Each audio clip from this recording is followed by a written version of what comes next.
roommate and I both wrestled in college.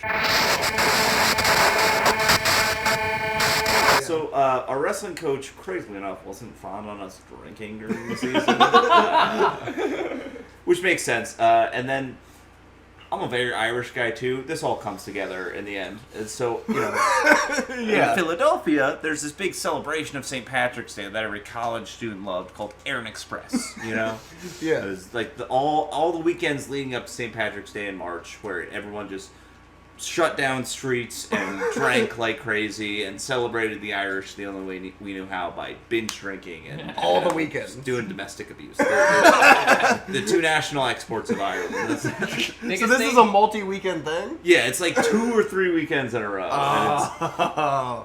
And our coach knew about it, and he hated it because it made the tail end of the wrestling season, but it was like right after everyone was done. The only people who had to not drink were the people who were going to nationals at the time. He was like, oh my God. Everyone's got to not drink in solidarity. So usually the way it worked was we had our practice early in the morning on Saturdays. So, we're like, we're wrestlers. We do early morning practice, then we go out and we catch everyone later after they start drinking at like 6 a.m. Yeah. That's fine. He texts us all the day before Aaron Express, and he's like, practice tomorrow is at noon. Be there or have your locker cleaned out on Monday. Oh my God. We're like, shit. And I'm talking to all the wrestlers, and they're like, we're going to drink a little beforehand, right? And everyone's like, maybe a little. Everyone else is starting at 6 a.m. Yeah. So, the night before, I'm with my buddy. We, have a little, night before drinks with some people. He throws up in a cup. It's amazing.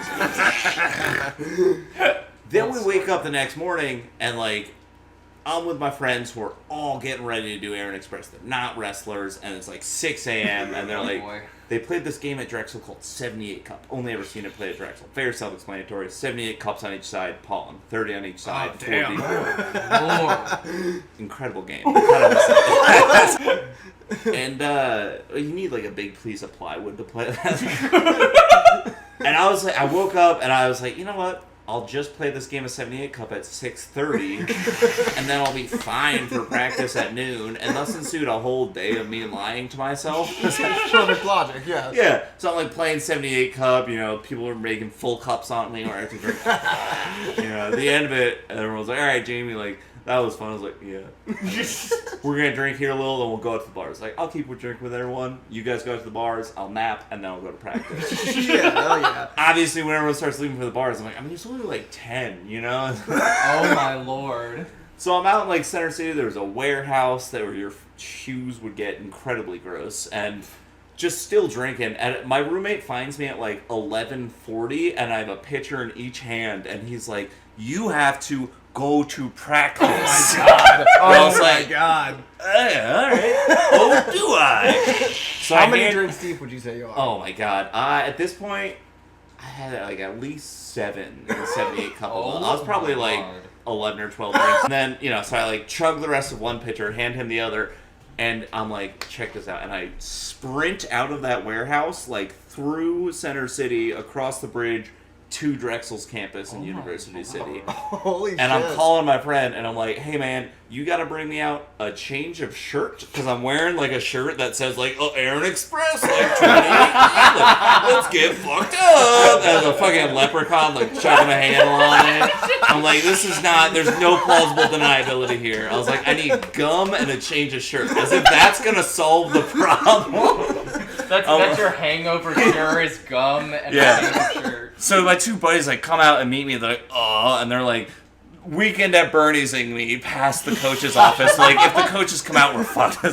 They get me in the locker room. They're like, Fitzy's not okay. And I'm trying to put clothes on, getting ready for practice. Man, this sucks, man. We've really enjoyed having you on the team. I was like, hold up, I got this. And I walked into the bathroom, shut myself in a stall, and then I came out a minute later with a case of the sniffles. Fully ready to wrestle. Oh my God. They're like, what's going on? I was like, fucking, let's go, man. I was wrestling with my buddy in the corner. He's like, you don't have to wrestle this hard. I was like, I'm pretty sure I do. My nose started gushing blood halfway through, and pick out our trainer was an idiot. He's not nice. But he was like, plugging it up. He's like, man, it's dry out there. It's like, it's March, dude. Like, come on. No, it's not. We get back, I make it through the practice somehow. I'm feeling that is insane. awful. Jesus. Yeah. How long was the practice? Practice is 2 hours long. Oh my God. Everyone is amazed that I made it through, but there were several practices that I made it through in states of absolute distress. They're I'm amazed. But Now, let me ask you this. Were you the only one that was, drunk there? absolutely. I talked to them before that, we might have some drinks before, but, as it turns out, everyone else is a bunch of lying pussies. I'm the only one with a sense of conviction about it. So, Fighting Irish, baby. yeah.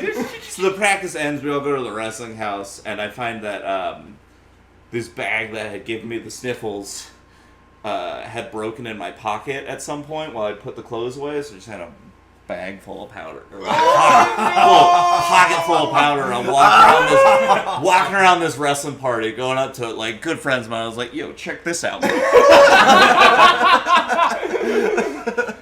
Oh my God. Sunday. Nobody knows we're hog wild.